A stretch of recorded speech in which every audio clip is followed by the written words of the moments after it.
안녕하십니까. 자, 이번 시간에는 제2장 저압 전기설비 부분 진행하도록 하겠습니다. 네, 저압 전기설비 부분은 이제 3장 고압, 특고압 전기설비 다음으로 문제 출제가 이제 많이 된다라고 봐주시면 좋을 것 같고요. 그래서 이제 크게 이제 두 가지 형태로 이제 설정을 좀 하면 될 것 같아요. 접지를 이제 포함하면서 접지를 얘기하면서 어떤 감전에 대한 보호 또는 고장에 대한 보호 개념 부분하고, 그 다음에 이제 우리가 일상생활에서 접하는 이제 많은 설비들, 뭐 예를 들어 교통신호등이다, 그 다음에 이제 뭐 수영장 속에 있는 뭐 조명등이다, 또는 이제 병원의 뭐 접지 설비 또는 보호 설비다, 이와 같은 등등의 형태, 그리고 전기 이제 배선 공사 형태예요. 배선 작업을 한다라고 했을 때 전선을 이제 포설하게 되면은 그 전선을 그냥 바닥에 깔아놓을 수는 없잖아요. 그죠? 옥내에 만약 시설한다라고 했을 때, 그래서 그 전선이 훼손되지 않고, 그 다음에 어떤 훼손으로 인해서 사람에게 어떤 피해, 즉 감전이 되지 않도록 안전하게 시설하는 방법들. 그래서 뭐 애자사양 공사니, 합성 수지관 공사니, 뭐 금속관 공사니, 이와 같은 어떤 배선 작업까지 전체적으로 굉장히 범위가 넓게 설정되는 챕터 중에 하나다. 그렇게 여러분 생각해 주시면 좋을 것 같습니다. 그래서 각 부분별로 어떤 특성 있는 부분, 또 꼭 이제 외워야 될 부분들을 여러분들이 수업하는 과정에서 한 번씩 꼭 캐치해 주시고 정리 잘 해주시면서 진행해 주시면 좀 뭐 크게 무리 없이 진행할 수 있을 거라 생각을 해요. 자, 그러면 시작을 해보도록 하겠습니다. 2장 저압전기 설비 부분이요. 자, 2장 저압전기 설비 통치, 그래서 적용 범위 설정을 합니다. 여러분들이 아시는 바와 같이 교류 1kV 또는 직류 1.5kV 이하의 저압의 전기를 공급하거나 사용하는 전기 설비에 적용하며 다음의 경우를 포함한다라고 표현됐어요. 그러니까 우리가 전압을 이제 구분하잖아요. 그 전압 범위가 아주 넓을 때, 그때 우리가 이제 저압이다라고 하게 되면은 교류 1kV 이하, 직류 1.5kV 이하의 영역을 우리가 이제 저압이라 할 수 있다. 그거 여러분 챙겨주시고, 전기 설비를 구성하거나 연결하는 선로와 전기 기계기구 등의 구성품, 전기 기기에서 유도된 1kV 초과 이제 회로 및 기기, 여기서 이렇게 표현될 수가 있고요. 여기서 이제 유도된이라고 표현됐으니까 직접적인 어떤 기기라기보다는 이제 변형이 된 것이다, 예외적인 항목이다라고 봐주셔도 좋겠습니다. 자, 그 다음에 이제 배전 방식 얘기가 나오게 되네요. 그죠? 자, 교류회로 3상 4선식의 중성선 또는 펜 도체는 충전 도체는 아니지만 운전 전류를 흘리는 도체다. 또 3상 4선식에서 파생되는 단상 2선식 배전 방식의 경우 두 도체 모두가 선도체이거나 하나의 선도체와 중성선 또는 하나의 선도체와 펜 도체이다. 자, 모든 부하가 선관에 접속된 전기 설비에서는 중성선의 설치가 필요하지 않을 수 있다. 자, 그래서 이제 교류회로 설정했을 때 이제 배전 방식 얘기를 이렇게 쭉 진행을 하는 형태가 되겠고, 다음 직류회로 쪽도 이렇게 설정합니다. 그래서 펠도체, 펜도체는 이제 충전 도체는 아니지만 운전 전류를 흘리는 도체다. 2선식 배전 방식이나 3선식 배전 방식을 적용한다. 그러니까 지금 우리가 여기서 보았을 때 이제 저압 전기 설비 쪽에서, 그죠? 이제 전기 에너지를 이제 배전한다, 배분한다라는 얘기예요. 그 배분하는 형태에서 회로 구성이 어떻게 될 것이냐. 그래서 지금 교류 쪽에서는 이제 문구로만 쭉 설정이 됐는데, 이건 이제 뒷부분에 다시 쭉 얘기가 됩니다. 그다음 직류 쪽은 간단하게 회로로 이제 구성이 됐고요. 그러면 우리가 교류 쪽에서 언급되는 회로들을 조금 보자고요. 그다음에 다시 앞으로 와서 진행을 하도록 하겠습니다. 지금 교통접지 방식이다라고 해서 쭉 표현되는데, 이건 이제 우리가 조금 정리를 한 다음에 진행을 하도록 할게요. 자, 지금 보시게 되면 TN 계통이다라고 해가지고 설정을 하고, 마찬가지예요. 우리 지금 회로 또는 특성을 좀 파악한 다음에 이걸 읽어줘야 무슨 말인지 감이 올 수가 있거든요. 보시다시피 이제 앞서 직류 쪽에서는 간단하게 회로 구성을 이제 표현을 했습니다만 교류는 문구로만 표현했었잖아요. 근데 지금 보면 교류 쪽에서 표현되는 회로 구성 이렇게 표현이 되게 돼요. 사실 이제 회로 굉장히 복잡합니다.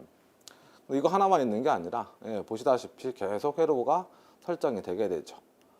물론 이제 회로 형태의 어떤 그림에 따라서 어디에 적용한다, 어떤 방법이다, 어떤 특성이 있다가 다 구분이 되게 됩니다. 그래서 지금 보시게 되면은 계속 회로가 많이 설정이 되게 되죠. 자, 이건 이제 TT 계통이라고 해서 설정하는데 저 이렇게 또 표현되고 있고요. 그다음 IT 계통의 또 회로가 이렇게 표현이 되게 됩니다. 그래서 이게 이제 법령에서 제시한 이제 표준적인 회로도 형태가 됩니다. 그러면은 아마도 이제 문제 출제가 된다든지 우리가 실무적으로 뭐 적용을 한다든지라고 했을 때 일단 문제로 출제되면은 그 회로도를 보고 대략적으로 판단할 수 있어야 되겠죠. 그다음에 실제 현장에서는 그 회로도를 참고해서 작업 또는 시공을 하게 될 것이고요. 그러려면 우리가 이 회로도에 대한 특성을 좀 파악을 좀 해줘야 될 겁니다. 자, 그래서 여기서 이렇게 놓고 여기서부터 한번 시작을 해보도록 할게요. 전체적으로 한꺼번에 보면 조금 느낌이 좀 안 올 수 있으니까. 자, 우리가 이제 전기에너지를 이제 뭐 발생시키고 그다음 멀리 보내고 받아서 변성시키고 그죠? 또 그다음에 어디로요? 또 이제 뭐 다른 어떤 변전소로 또 보내서 변성시키고 그다음에 거기에서 이제 각 지역별로 전기에너지를 또 배분하겠죠. 배분해서 거기서 다시 또 어떻게 해요? 또 이제 나눠서 또 사용하게 됩니다.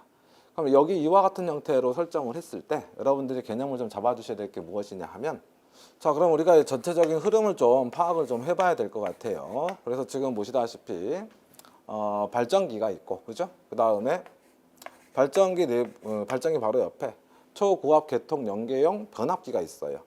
그럼 이제 여기까지 묶어서 우리가 이제 발전소라고 할 수가 있죠. 그럼 발전소에서 여기 있는 초고압 계통 연계용 변압기가 전압을 확 올려주죠. 그 상태에서 철탑을 이용한 송전선로를 통해 전기에너지가 멀리 보내지게 됩니다. 사용자들이 많이 모여 있는 곳으로 그죠? 보내지게 되면 그 높은 아주 엄청나게 높은 전압을 어떻게 해요? 변성을 시켜야 되죠 또 그죠? 그다음 선로도 보호해 줘야 되고 그래서 이제 큰 전압을 변성하거나 선로를 보호하는 장비들이 모여 있는 변전소 그 변전소에서 전압을 뚝 떨어뜨릴 거예요. 그래서 일반 지지물이라 할 수 있는 이와 같은 지지물을 통해서 또 배분을 하게 됩니다. 일반 지지물로 설정할 때는 통상 이제 배전선로라고 하고요. 그러면 이제 그 형태로 전기에너지를 공급하는 과정에서 뭐 다른 건 다 빼고요. 만약 커다란 빌딩 안으로 전기에너지를 넣었다라고 가정해 볼까요? 그러면 이렇게 램프도 있을 거고요. 전동기도 있을 거고요. 많은 부하들이 있겠죠. 근데 이 부하들이 어떤 부하다? 저압을 사용하는 부하다라고 생각해 주시면 좋을 것 같습니다. 저압을. 그러면 지금 현재 우리가 사용하고 있는 배전선로는 22.9kV를 공칭전압 또는 표준전압으로 설정을 하고 있습니다. 그럼 그 애가 들어와서 저압 부하에 공급이 되려면 당연히 전압이 또 어떻게 돼야 됩니까? 변성이 돼야 되겠죠. 그러니까 어떻게 해요? 변압기를 통해서 전압 변성을 하게 될 것이다. 이렇게 볼 수가 있게 돼요. 전압 변성을 한 다음엔 어떻게 해요? 이렇게 보내주면 되는 것이죠. 이때 우리가 지금 얘기해야 될 부분이 어디냐 하면 통상 전력공학에서는 이 전체적인 형태까지 여기 전체적으로 싹 얘기를 하는 거예요. 그러니까 이쪽 라인에 이제 765kV나 345kV나 또는 154kV 이와 같은 얘기 또 얘네들을 변성하는 형태는 여기 변전소에서 한단 말이죠. 이건 전력공학에서 하는 것이고 우리가 지금 여기서 하는 건 이쪽 수용과 내부에서 설정한다 또는 부하 바로 전단에 있는 부분에 대해서 진행한다. 그렇게 여러분들이 생각을 하시면서 접근해 주시면 좋을 것 같습니다. 그래서 이제 이 부분이다. 지금 저압 전기 설비니까 이 변압기가 보시다시피 높은 전압을 저압으로 변성해 가지고 뿌려주는 거죠. 그러니까 우리가 지금 여기 2장에서 해야 될 부분은 여기에요. 여기. 무슨 얘기 되시죠? 일단 이렇게 이제 큰 그림을 좀 설정해 주시고 그러면 이 변압기는 보시다시피 배전선로가 삼상이죠. 삼상. 상황에 따라서는 성능이 한 가닥 더 들어가는 이제 4선으로 통상 표현을 하게 됩니다. 근데 여기서도 마찬가지가 됩니다만 이쪽에서도 마찬가지예요. 그러면 변압기 2차 측 형태를 이제 설정을 좀 해봐야 되겠죠. 그래서 일단 그림을 이렇게 한번 설정을 해볼게요. 이렇게 표현하면 Y결선이죠. Y결선. 그때 우리가 여기에서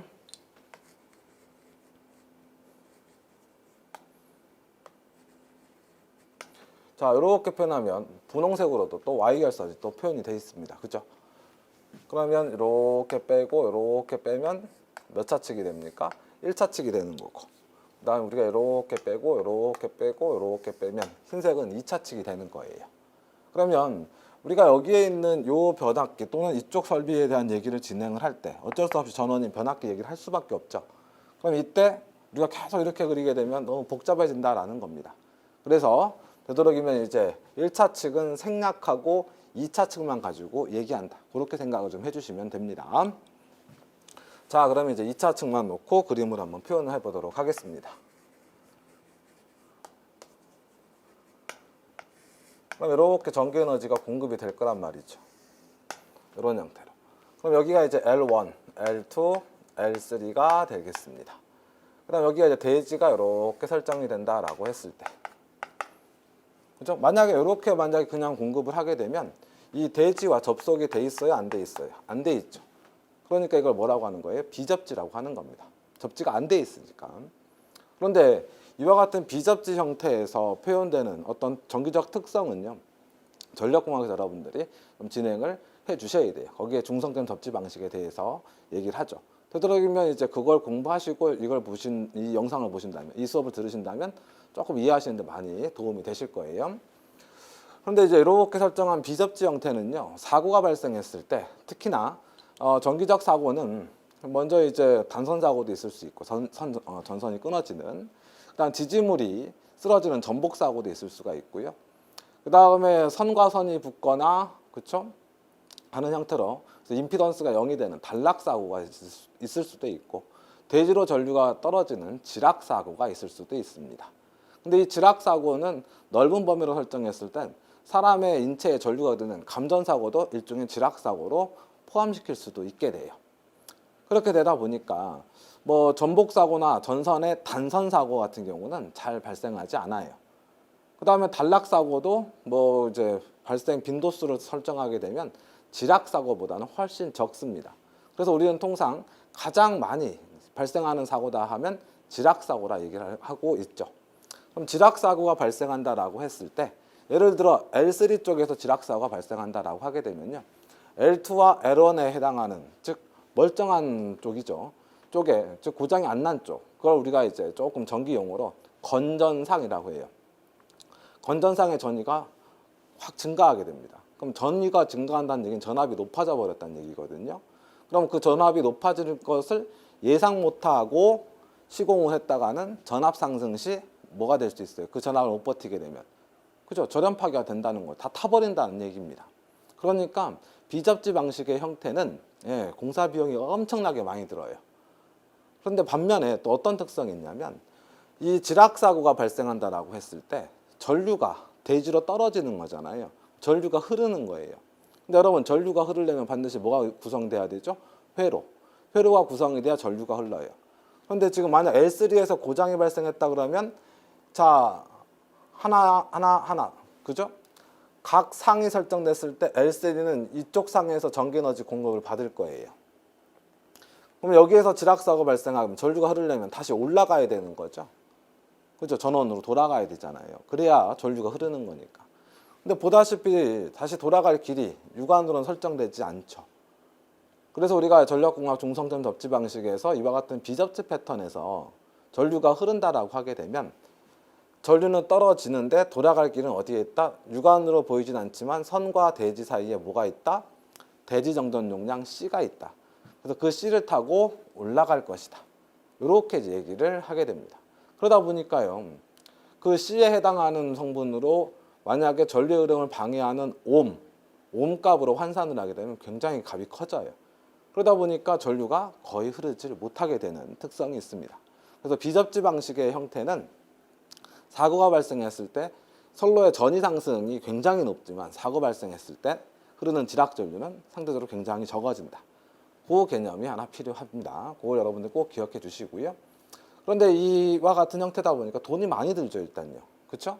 그럼 사고 발생했을 때 지락 전류가 적은 게 좋지 않냐? 그럼 지락 전류가 안 나게 작게 우리가 만들어주면 되잖아.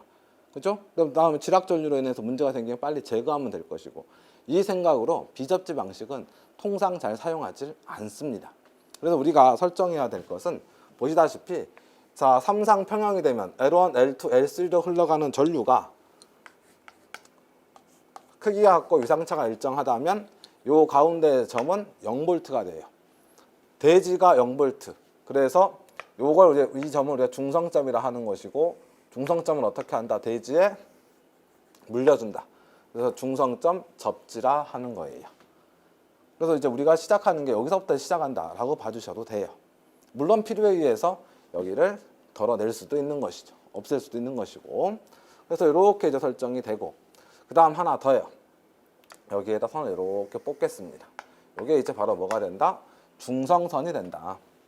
그래서 우리가 통상 전기에너지 공급을 한다라고 했을 때 일반적인 배전선로에서 선 세 가닥과 그 하단에 중성선이 이렇게 간다. 그래서 이게 3상 4선식이다.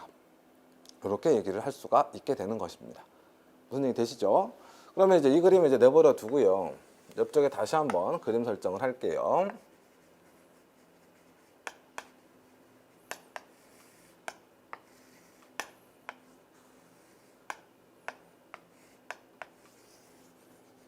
자, 이렇게 지금 표현을 했는데, 여러분 만약에 삼상부하가 있다라고 하게 되면 통상 삼상부하는 전동기가 삼상부하로 설정을 합니다. 그죠?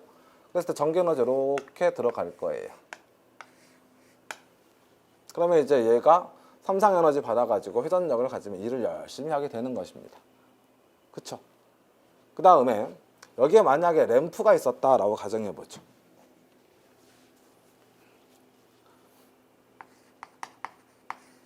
램프가 있으면 램프는 단자가 두 개가 설정이 되게 됩니다. 그럼 이 두 개의 단자는 어떤 형태로 표현하면 될 것이냐? 자, 하나는 이쪽에서 빼내는 거예요. 이쪽으로. 그 다음 또 하나는 여기서 우리가 이제 사용하는 누구예요? 중성선에서 이렇게 빼낸다라고 보시면 됩니다. 그래서 L1, L2, L3, N. 그래서 통상 삼상부하는 요 세 개를, 3선을 가지고 전기에너지 공급받고, 단상부하는 L1, L2, L3 셋 중에 하나와 누구예요? 중성선에서 공급을 받게 된다라고 보시면 되는 거죠. 그쵸? 예, 이 정도 여러분 설정하시면 될 텐데요. 그러면 이제 이렇게 지금 표현했는데, 이걸 이제 이렇게 한번 나타내 보자라는 거죠.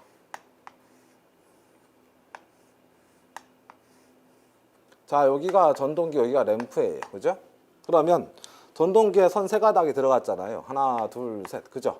세 가닥 들어갔으니까 여기서 편의상 이렇게 나타내도록 하겠습니다. 하나, 둘, 셋.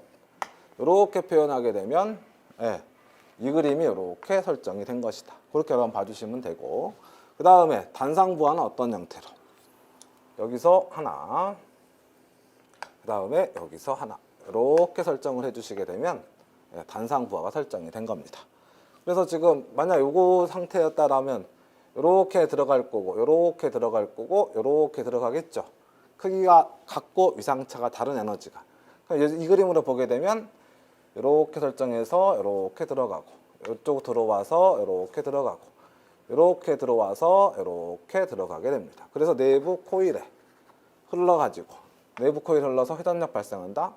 그걸 우리가 표현을 할 수 있다라는 거예요. 되셨죠?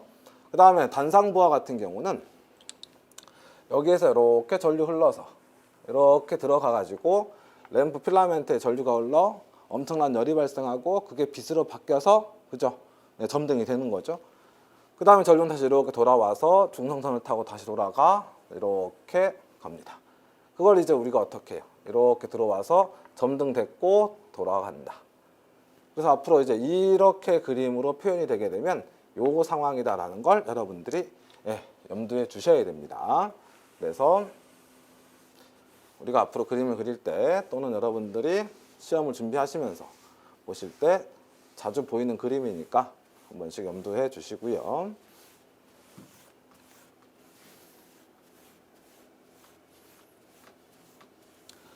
자, 그러면 지금 이렇게 지금 보아서 여기 3상 4선식 이렇게 표현됐고, 여기도 3상 4선식인데, 여러분 만약에 요 단상부하가 없고 그냥 전동기만 있으면 그냥 3상으로만 설정해, 3선으로만 표현해도 이 전동기는 동작이 가능하겠죠? 그것도 여러분들이 좀 살펴주시면 좋을 것 같습니다. 자, 그래서 이제 요 그림이 이제 이렇게도 표현될 수 있다는 거 꼭 좀 기억해 주시기 바랍니다. 자, 그러면 지금 현재 여기까지 좀 표현됐는데, 자, 3상 4선식의 중성선 또는 펜 도체라는 형태, 그게 뭐 충전 도체는 아니지만 운전 전류를 흘리는 도체다라고 지금 표현이 돼 있어요. 그럼 팬 도체에 대해서 우리가 한번 알아봐야 되겠죠. 그럼 자, 다시 그림을 이쪽에다 표현을 하도록 하겠습니다.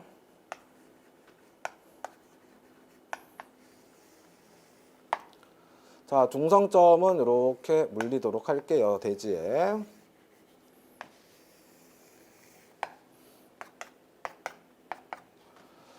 이때 우리가 삼선을 다 표현하게 되면 너무 복잡해지고, 그죠? 그래서 이제 우리가 단상부하를 가지고 그림을 설정해야 조금 수월하거든요. 그래서 우리가 여기 나올 선, 여기 나올 선 생략하고요. 그 다음 바로 그냥 중성선만 나타내도록 하겠습니다. 여기가 L1, 여기가 N. 자, L1, L2, L3, N이죠. 그래서 L1과 N만 설정을 했다. 그러면 우리가 지금 현재 여기에서 만약에 부하를 여기다 갖다가 걸어놨어요. 부하를 여기다 갖다 걸어놓게 되면, 자, 여기에서 지금 전원으로, 그죠? 이제 선이 쭉 들어가 줘야 될 거예요. 그러면 이렇게 들어오겠죠. 그죠? 그 다음에 여기서도 이렇게 들어오게 될 거고요. 그러면 전류는 일단 어떻게 돕니까? 그죠? 이렇게 들어가서 여기서 일을 할 것이고 흘러나와서 여기를 타고 이렇게 돌게 될 거예요. 정상적으로 동작을 한다면. 그쵸?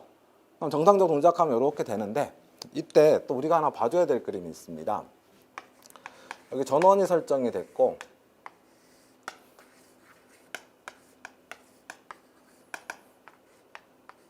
전동기 내부에 코일이 형성이 됐습니다. 그 다음에 이렇게 사람이 작업을 하고 있는 거죠. 그러면 전류가 흐른다면 들어가서 코일에 흘러서 회전력 만들어주고 돌아 나오면 되는 거예요. 그죠? 그런데 이때 사람이 이 전동기를, 모터를 가지고 제품 생산을 해야 되는데 사람의 손이 안에 있는 코일을 만지면 안 되죠. 그러니까 이 커버, 즉 외암을 씌워서 뭘 한 거예요? 기본 절연을 시킨 겁니다. 그쵸? 기본 보호를 해준 거예요. 그래서 이 상태로 이제 운전을 잘 했어요. 사람 감전 없이. 그런데 만약에 절연이 파괴됐다. 그래서 전류가, 고장 전류가 흐르는데 어디에? 전동기 외암에 흐르게 되더라. 전동기 외암에 흐르게 되는데 이때 이 전동기 외암이 흐르고 있는 상태에서 사람이 접촉을 하게 되면 어떤 상황이 발생한다? 사람에게 전류가 흐르게 됩니다. 이걸 우리가 이제 뭐라고 한다? 감전이라고 표현을 하는 거죠. 그럼 이렇게 감전이 된다라고 했을 때 사람 인체에 30mA 이상의 전류가 흐르게 되면 사람의 생명에도 지장을 줄 수 있어요. 그리고 어떤 신체적으로도 상당한 부담 또는 무리를 가할 수가 있는 것이죠. 그래서 이와 같이 어떤 감전 사고가 발생했을 때 사람의 상해를 최소화시키자. 그래서 앞서 말씀드렸다시피 비접지 형태가 되면은 전류가 지금 고장 전류가 인체로 흐르는데 얘가 어디서 지금 발생한 거예요? 어디서 나온 거죠? 전원 여기서 나온 것이죠. 그래서 이쪽으로 돌아가야 전류가 원활하게 흐르는 거예요. 근데 보다시피 이렇게 지변이 설정이 된다라고 했을 때 전원이 떠 있잖아요, 위에. 그렇죠? 그러다 보니까 전류가 위로 올라가기가 쉬워요, 어려워요? 어렵죠. 그러니까 현재 이 상황에서는 사람이 감전을 당해도 크게 다치지는 않아요. 이게 일종의 이제 접지를 잘 하지 않는 경우에 나타난 어떤 장점이다라고 생각해 주시면 됩니다. 그런데 앞서 얘기했다시피 비접지 형태로 설정을 하게 되면 이게 비용이 너무 많이 들고 고장이라고 하는 걸 확인하기도 어려워요. 왜냐하면 이 사람이 다친 거 외에는, 이 사람 몸으로 전류 흐르는 거 외에는 크게 어떤 문제가 나타나지 않거든요. 외관상 봤을 때. 그래서 어떻게 해준다? 전원 쪽을 대지에 묻어버려요. 전원 쪽의 한 단자를. 근데 이 전원 쪽의 한 단자를 대지에 묻는 게 우리가 이제 앞으로 공부를 하게 된, 또 이미 공부를 진행했어요. 변압기 중성점 접지라는 거죠. 보다시피 이게 중성점 접지가 돼요. 이 변압기 중성점 접지를 통해서 고장 전류가 흐르게 되고 그 고장 전류를 빨리 찾고, 그죠? 확인할 수 있고, 중성점 접지를 통해서 고장 시 전위 상승을 최대한 억제할 수가 있게 되니까 그걸 이제 여기에다가 제가 그냥 표현한다면 접지를 이렇게 잡아주는 거죠. 그러면 고장 전류가 어디로? 이렇게 흘러서 돌게 되는 거죠. 그러면 여기 접지 잡아버리게 되면 전류는요, 엄청나게 흐를 수가 있어요. 그럼 사람이 크게 다치죠. 근데 일반적인 또는 전체적인 어떤 계통 자체는 대부분 다 이렇게 중성점 접지 방식으로 통상 사용을 하고 있습니다. 최근에 다. 그래서 이와 같은 상태에서 사람이 이렇게 다치니까 고민을 하는 거죠. 어떻게 해요? 사람 인체에 전류가 안 들어가게 좀 하자. 그래서 전동기 외암에다 뭘 한다? 예, 외암 접지, 즉 보호 접지를 하는 겁니다. 그래서 이렇게 대지랑 연결시켜 놓으니까 어떤 형태로, 그죠? 전류가 인체로만 흐르던 게 어디로 이제 흘러요? 이 전동기 외암에, 즉 노출 도전부에 전류가 형성됐다라고 하면 걔가 여기를 타고 이렇게 또 갈 수가 있는 거죠. 그래서 얘가 없을 때에는 인체로 다 흐르던 전류가 얘가 있으므로 이쪽으로 또 나눠져서 흘러가게 된다. 만약에 여기에 나타난 저항값이 10ohm이고 여기에 인체의 저항값이 만약에 90ohm이다. 근데 전체적으로 형성된 고장 전류가 100A다라고 했을 때 얘가 없었으면은 그냥 100A가 다 인체로 흘러가는 개념이 될 텐데 얘가 있음으로 인해서 어떻게 됩니까? 인체로는 10A, 이쪽으로는 이제 90A 흘러가니까 사람이 크게 다치지 않을 수가 있게 되는 것이죠. 이게 일종의 보호 접지 개념이 되는 겁니다. 그렇죠? 외암 접지 개념이. 그래서 이걸 여러분들이 이제 이해하셨으면 다시 이제 이쪽 보시게 되면 여기에서도 마찬가지로 절연이 파괴돼 가지고 즉 이쪽으로 전류가 흘러서 이렇게 가야 되는데 만약에 절연이 파괴돼 가지고 요 껍데기 즉 노출 도전부 또는 전동기 외암에 전이가 형성될 수 있다. 그것을 내버려 두게 되면 사람이 다칠 수 있으니까 뭘 한다? 그죠? 이렇게 접지를 잡아준다라는 겁니다. 되셨어요? 그러면 이렇게 접지를 잡아주게 되면 고장이 만약 발생했다. 이쪽으로 고장 전류가 흘러서 외함, 즉 노출 도전부에 전이가 형성될 수 있고 그게 이제 여기를 통해서 이렇게 돌아 올라가는 거예요. 이런 형태로. 그래서 이렇게 순환이 되는 거죠. 그죠? 그럼 이때 여기에 흐르는 전류는 무슨 전류가 됩니까? 여기 흐르는 전류는 이게 지락 전류가 돼요. 그죠?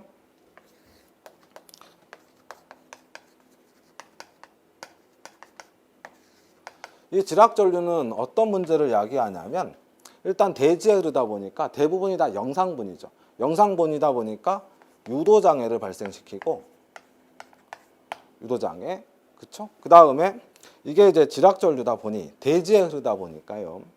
이게 이쪽으로만 오는 게 아니라 다른 쪽 라인에도 영향을 줄 수가 있게 돼요. 무슨 얘기냐? 이 시설물 말고 그 옆쪽에 또 다른 시설물이 있었어요. 그럼 이렇게 또 땅에 묻을 거 아니에요, 얘도. 그러면 이 지락전류 입장에서는 꼭 이렇게 가라는 보장이 없잖아요. 이 길만 있으면 이쪽으로만 가겠는데 얘도 있으니까 얘가 이쪽으로도 가게 됩니다. 그러니까 어때요? 예, 다른 쪽으로 영향을 주고 이쪽에 또 문제가 발생하게 되면 이쪽에서 이쪽에 또 변상도 해줘야 되고, 그쵸? 그래서 이 지락전류가 다른 시설물에 영향도 주기 때문에 대지에 흘러서 돌아가는 것까지는 됐는데 다른 쪽 영향을 주지 않도록 좀 설정하자. 그죠? 그 다음에 여기에 또다시 또 다른 전동기가 또 있었어요.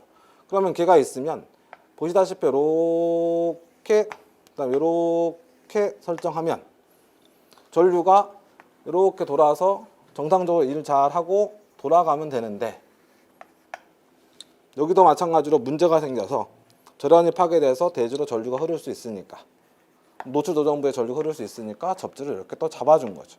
그럼 얘도 또 다시 어떻게 돼요? 예, 얘도 이렇게 올라가는 거죠. 또 다른 쪽에 영향을 줄 수도 있고. 그래서 무슨 생각을 하게 되냐면 다른 쪽에 영향을 주지 말자. 첫 번째. 즉 타 설비에 영향을 주는 거죠. 다른 설비에 영향을 주지 않고 유도장애도 발생하지 않게. 타 설비에 영향을 안 주려면 대지 안 흐르면 되죠. 유도장애가 발생하지 않으려면 영상분, 즉 대지에 흐르지 않게 하면 되는 거죠.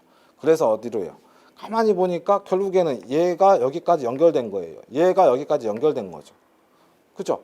그래서 여기서 선 하나를 이렇게 또 빼요. 선 하나를 이렇게 빼가지고 여기에서 대지에 물려가지고 고장 전류가 이렇게 돌아가나 여기 노출 도전부가 있을 때 그 노출 도전부를 여기다 물리고 또 여기 노출 도전부를 여기다 물린다라는 거죠. 이렇게 설정해 주게 되면 자 이제 이게 없는 거예요. 그죠?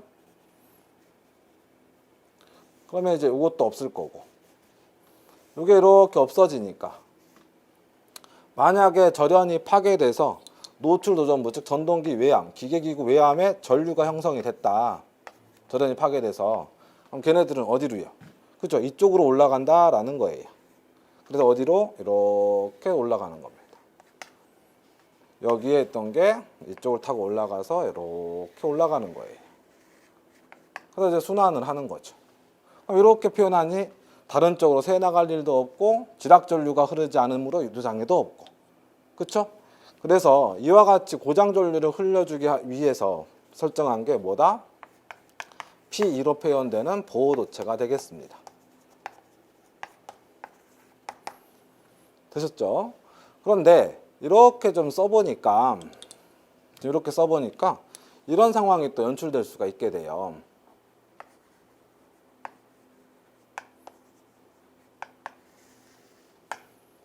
자, 중성점 접지를 하고요.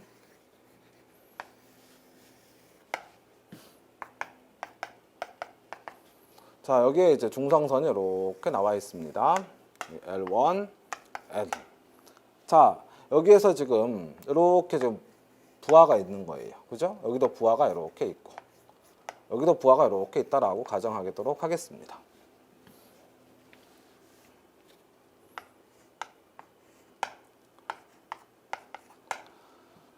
그러면 지금 자, 다시 또 그림을 똑같이 표현을 했다면 이렇게 그렇죠? 또 이렇게 전원 투입이 될 겁니다. 아유, 여기서 빼야 되죠? 그다음에 이렇게. 그래서 이렇게 순환하고, 그죠? 이렇게 또 순환하고, 이렇게 순환하는 형태로 표현했어요. 뭐 여기서 이제 뭐 한쪽에만 다 물리면 불평형 아니냐, 이제 그건 다음 얘기고, 여기서는 좀 간결하게 표현하려고 이렇게 표현한 거예요. 이렇게 지금 표현했습니다. 그리고 이제 만약에 여기다 표현하지 않겠습니다만은 외암을 다 접지를 한 거예요. 그죠? 외암을 다 접지를 했는데 지금 보다시피 대지에 흐르니까 문제가 돼서 끌어올린 거죠. 또 이 대지에 이렇게 다 물렸는데 여러분 만약에 여기에서 그래요. 이 그림 가지고 다시 뭐 지우도록 할게요. 필요하면 이렇게 접지를 다 잡았어요. 그럼 저 고장전류가 다 이렇게 간단 말이죠.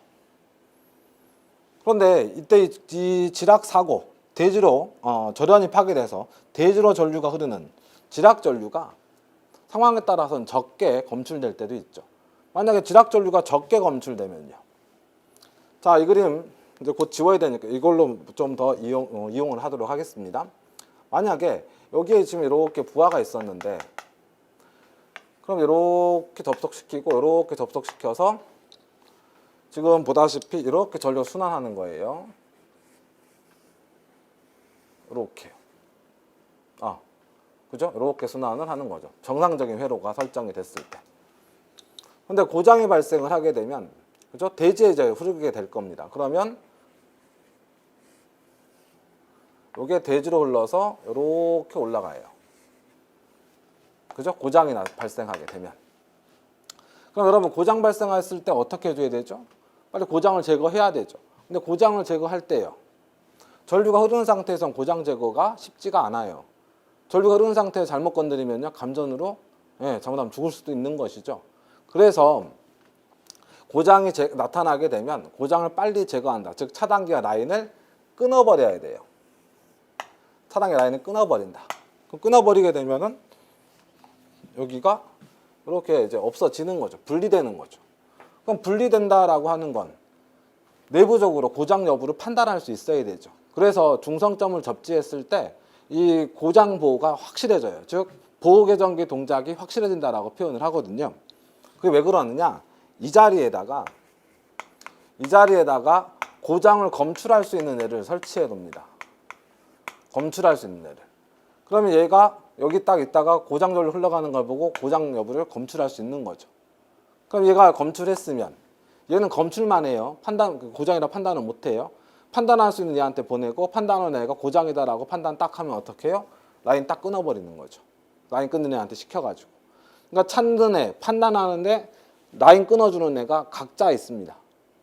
그래서 고장이라 발생했을 때 얘가 찾아가지고 판단해서 라인 딱 끊어주면 되는데 이 검출하는 애가 검출은 했어요. 그래서 판단하는 애한테 보냈는데 이 검출한 자료가 너무 적어요. 약해. 이게 고장이다라고 정확하게 설정하기가 어렵다라는 거죠. 왜? 전류가 만약에 적다면.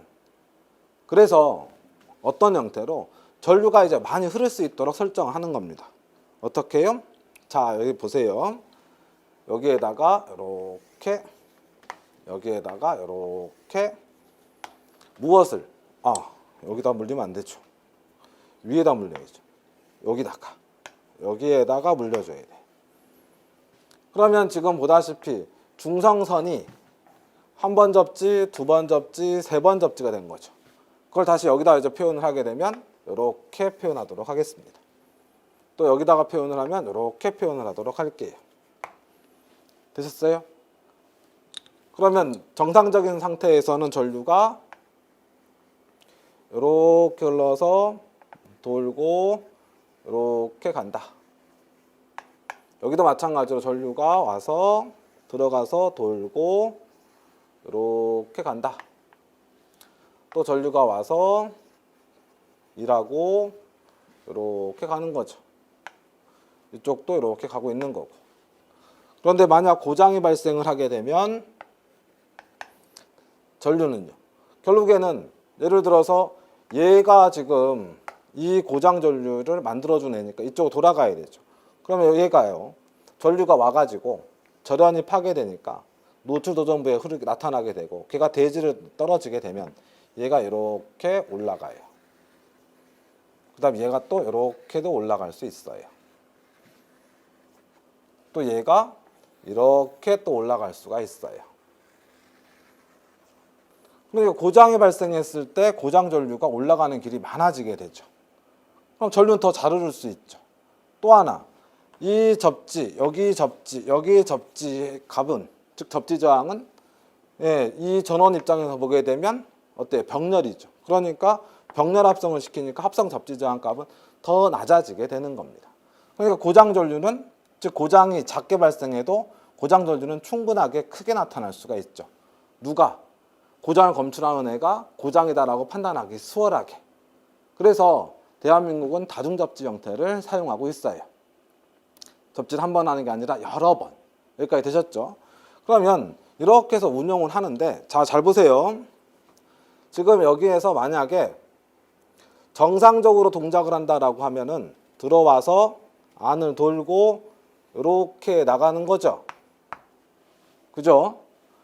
그런데 만약 고장이 발생했다라고 하게 되면, 자, 색깔을 좀 바꾸도록 하겠습니다. 들어와서 노출 도전부에 나타나고, 다른 쪽은 보지 마시고요.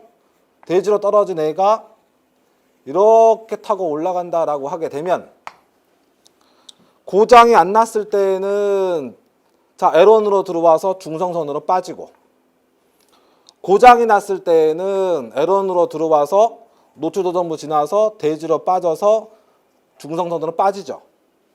그러니까 요 선이 고장이 안 났을 때는 중성선 역할을 하는 거예요. 맞죠? 그런데 여기 보다시피 지금 전류가 들어와서 노출 도전부에 전이가 형성됐다. 즉 절연이 파괴돼가지고 접지가 없다면 얘는 어디로 가요? 지금 이쪽에 물렸으니까, 보호도체에 물렸으니까 보호도체를 타고 가는 거죠. 맞아요. 보호도체. 그러니까 지금 여기서 보시게 되면 고장이 발생하게 되면 이렇게 올라와서 이쪽으로 간다. 즉, 요 선이요. 중성선이 고장이 발생 안 했을 땐 중성선 역할을 하는데, 고장이 발생하게 되면 누구 역할을 하는 거예요? 고장 전류가 흘러가는 보호도체 역할을 하는 거죠. 그래서 이걸 우리가 뭐라 한다? P2랑 N을 합쳐서 펜도체라고 통상 표현을 하는 거예요. 되셨어요? 그래서 이 펜도체다라고 하는 게 중성선과 보호도체를 합쳐서 쓰는 겸용도체다라고도 하고 펜도체라고도 하는 겁니다. 그래서 다시 이쪽 보세요. 3상 4선식의 L1, L2, L3에 해당하는 3상, 그리고 그 에너지가 가는 선과 중성선 합쳐서 4선식의 중성선 또는 펜 도체는 충전 도체는 아니지만, 그러니까 중성선과 펜 도체는 전기 에너지를 형성하는 것은 아니다라는 거예요. 그런데 운전 전류를 흘리는 도체이다. 그러니까 부하로 동작시키는 과정에서 사용은 된다 이거예요. 전류가 흘러가는 길로. 그렇잖아요. 자, 다시 보세요. 여기서 지금 보시게 되면 자, 전류가 이렇게 들어와서 이렇게 나간다. 그러면 중성선이 역할을 하는 거죠. 전류가 정상적인 전류 흘러가는. 그 다음에 만약 이게 펜 도체니까 전류가 들어와서 이렇게 가요. 그럼 이게 지금 펜 도체다라고 하면은 정상적인 전류 흘러가는 부분인 거죠. 자, 여기까지 됐고요. 다음 3상 4선식에서 파생되는 단상 2선식 배전 방식의 경우 두 도체가 모두 선도체이거나, 첫 번째, 하나의 선도체와 중성선, 하나의 선도체와 펜도체이다. 이렇게 지금 설정이 됩니다. 근데 두 도체가 모두 선도체라는 얘기는 뭐가 되겠습니까? 그냥 우리가 흔히 얘기하는 단상 변압기 생각하시면 돼요. 단상 변압기 한 대. 그러면 이제 이렇게 변압기 2차측만 설정했을 때 여기 램프가 이렇게 있으면 이렇게 설정하게 되면 이것도 다 부하 동작을 시켜주는 형태죠. 이렇게 중성선이 아니라면 그냥 변압기 한 대에서 그냥 회로 그냥 빼낸 거라면요. 그죠? 그래서 이 상태면 요거예요. 두 도체 모두가 선도체이거나 하나의 선도체와 중성선, 하나의 선도체와 펜도체. 자, 만약 여기서 지금 표현되면 하나의 선도체와, 그쵸? 그 다음에 정상적으로 운전할 때니까 하나의 중성선 L1, N. 그 다음에 하나의 선도체와 펜도체. 이건 이쪽에 있죠. 하나의 선도체와 펜도체. 사고 발생 안 했을 땐 중성선 역할, 사고 발생하면 보호도체 역할을 하는 부분으로 설정하시면 되는 겁니다. 되셨어요? 그죠? 그 다음에 모든 부하가 선간에 접속된 전기 설비에서는 중성선의 설치가 필요하지 않을 수 있다. 그럼 이 말의 의미는 무엇이냐 하면 중성선이 없다는 소리죠. 중성선이 없다는 얘기는요. 여기다 간단하게 아래쪽에 표현하겠습니다.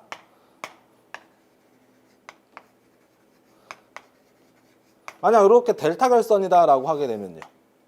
델타 결선 2차 측이다라고 하게 되면은 그럼 여기가 L1이고 맨 위에 있게 가운데가 L2고 맨 아래 L3다라고 했을 때 전동기 이렇게 있으면 이쪽으로 전기 에너지 넣어주면 되는 거잖아요. 이렇게. 그죠? 이렇게 설정하게 되면 중성선이 필요가 없겠죠. 그 얘기를 지금 하고 있다. 그 정도까지 봐주시면 되겠습니다. 그래서 지금 표현되는 형태들 간단하게 여러분들께 다 말씀을 드렸어요. 그죠?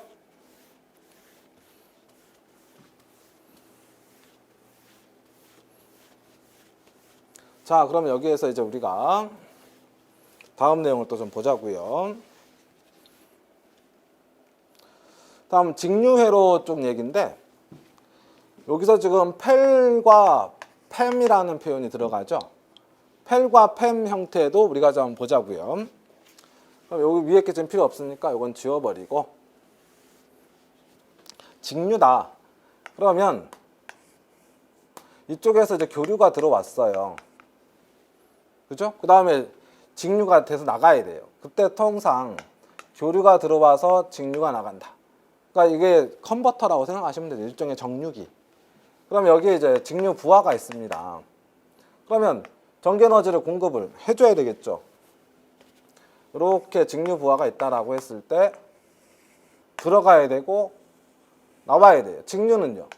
플러스 마이너스 설정하는 거죠. 근데 여기에서도 만약에 문제가 생겼다. 그럼 빨리 찾아서 제거해야 되잖아요. 그러니까 두 선 중에 하나를 어떻게 한다? 접지한다 라고 봐주시면 돼요. 그 다음에 또 하나, 만약에 교류를 직류로 바꿔주는 장비, 즉 얘가 전원이 되는 거고, 또 하나 교류를 직류로 바꿔주는 장비, 얘가 또 하나의 이제 전원이 된다라고 했을 때 선을 이렇게 뽑을 수 있고, 이렇게 뽑을 수 있고, 이렇게 뽑을 수가 있게 돼요. 그럼 부하가 이렇게 물리고 또 부하가 이렇게 물릴 수가 있는 거죠. 그러면 전기 에너지는 자, 이쪽이 지금 통상 플러스예요. 이쪽은 마이너스고, 그 다음에 요거는요 일종의 중간점이라고 표현을 하는데, 전류가 흐른다면 이렇게 흐르거나 직류는요. 교류는 아닙니다만 직류는 이렇게 흐르게 돼요. 그래서 이렇게 지금 표현이 되게 됩니다. 그랬을 때 우리가 만약 이쪽에서 고장이 발생했을 때 고장을 제거하자. 그때는요. 여기에다가 물려주는 거예요. 그러면 위에 그림에서는 보다시피 나가는 쪽 선과 들어오는 쪽, 그래서 두 개를 각각 선도체라고 설정을 하고, 그 선도체, 선도체인데 그 선도체에다 뭘 시킨 거예요? 접지를 잡아놓은 거죠. 그쵸? 그러니까 결국에는 이 부분이, 즉 고장전류 발생했을 때 고장전류 흘러가는 부분이잖아요. 그러니까 보호도체. 그래서 L 플러스, L 마이너스인데 그 L 마이너스 쪽을 뭘로 잡았다? 보호도체 역할을 하게 설정했다라고 해서, 자, 요 부분을 뭐라 한다? 네, L 마이너스 또는 펠이라고 하는 거죠. PE, 보호도체와 선도체 역할을 동시에 한다라는 얘기예요. 그 다음에 이 그림은 뭘 말하느냐? 발전기, 즉 전원인데, 발전기 즉 전원인데, 이게 직선이죠, 직선. 직류라는 의미예요. 직류 전원 두 개로 설정을 했고, 그때 이제 전기에너지 이렇게 나오고, 그죠? 그 다음에 이렇게 쪽 들어간다는 얘기입니다. 그때 가운데 선이 설정이 됐잖아요. 그게 여기에요, 여기. 여기로서 표현하시면 되겠고, 얘가 지금 두 선의 가운데 있죠. 미디움, 중간이죠, 중간. 그래서 이걸 중간선이라고 하는 거예요. 이걸 중간선. 근데 중간선인데 만약에 고장이 발생했다. 고장이 발생하게 되면, 즉 일종의 지락사고죠. 일종의 지락사고 발생하면 얘가 어디로? 여기를 타고 올라간다라는 얘기입니다. 그래서 보호도체 역할을 같이 하는 거죠. 그래서 보호도체 역할도 하고 요선이. 그 다음에 위쪽 아래쪽에 가운데 선이다. 중간선이라고 표현을 합니다. M을 M. 그래서 이 두 개 묶어서 뭐라고 하는 거예요? 팸이라고 표현한다. 그 정도까지만 봐주시면 돼요. 그래서 펠 도체와 팸 도체는 충전 도체는 아니지만 운전 전류를 흘려주는 도체이다. 2선식 배선 방식이나 3선식 배선 방식을 적용한다. 근데 크게 뭐 자주 언급되는 얘기는 아니니까요. 이런 게 있구나 정도까지만 봐주시면 돼요.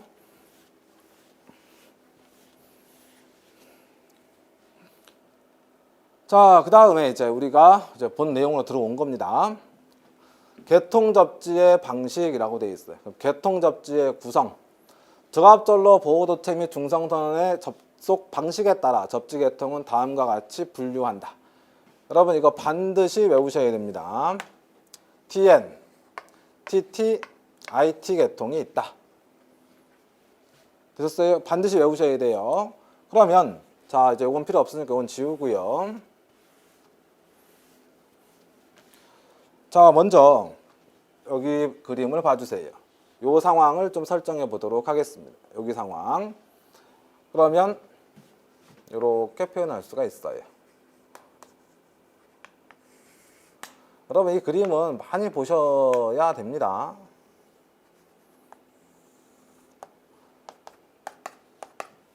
자 여기 이제 L1 설정하고 그 다음 중성선 쭉 뽑아냈어요. 그 다음에 여기에 이제 뭘 놓을 거냐? 자 노출 도전부 하나 설정을 하겠습니다. 그럼 여기 이렇게 내려와서 이렇게 접속시키면 전기 에너지는 이렇게 돌겠죠.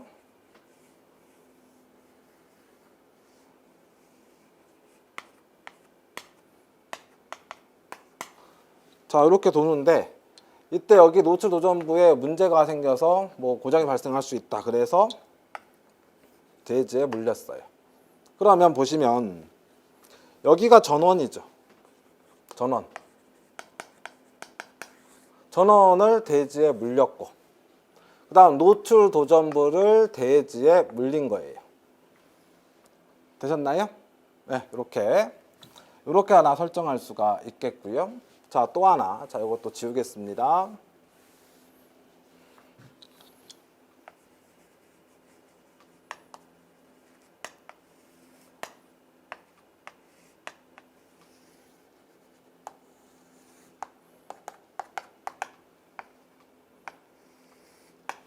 L1, N 잡죠. 여기 노출 도전부를 설정을 할 거예요.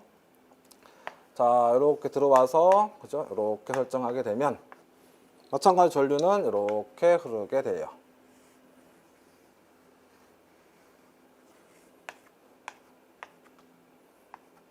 이런 형태로. 이때 여기도 마찬가지로 노출 도전부를 대지에 묻었어요.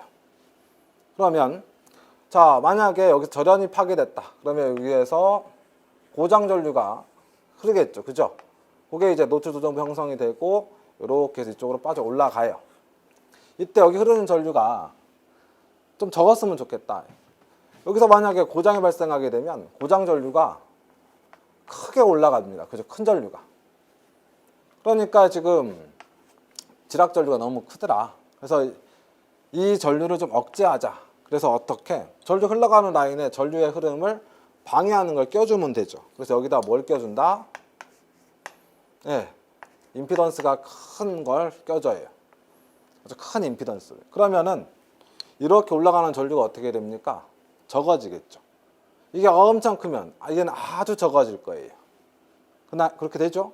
그렇게 되면 전원의 부분하고 대지 부분하고 얘가 엄청 크면 사실상 분리가 된 형태, 전기적 연결이 끊어진 형태가 됩니다. 전기적 연결이 끊어졌다는 걸 우리가 절연이라 하는 것이고, 절연이라고 하는 것을 영문으로 표현하면 인슐레이션이에요.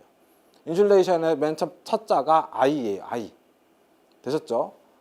그런데 지금 여기에서 보시다시피 이 전원의 중성점을 또는 전원의 한 점을 대지에 어떻게 한 거죠? 얘는 지금 묻어준 거죠. 대지에. 묻어줬잖아요. 그러니까 대지에 연결이 된 거죠. 얘는 사실상 대지와 연결은 돼 있지만 얘가 들어감으로 인해서 정기적으로는 분리된 상황인 거고, 얘는 대지에 연결이 된 거고, 이 대지에 연결됐다, 전원이 대지에 연결됐다는 것을 표현할 때 대지, 그죠? 대지를 이제 이게 아마 불어 같은데 테라라고 합니다. 그래서 T. 그래서 T가 들어가면 전원이 대지에 연결된 거고, I가 들어가면 전원이 대지에서 분리된 것이다 라고 봐주시면 돼요. 그래서 다시 여기 봐보세요. T, 앞 글자만 보세요. T,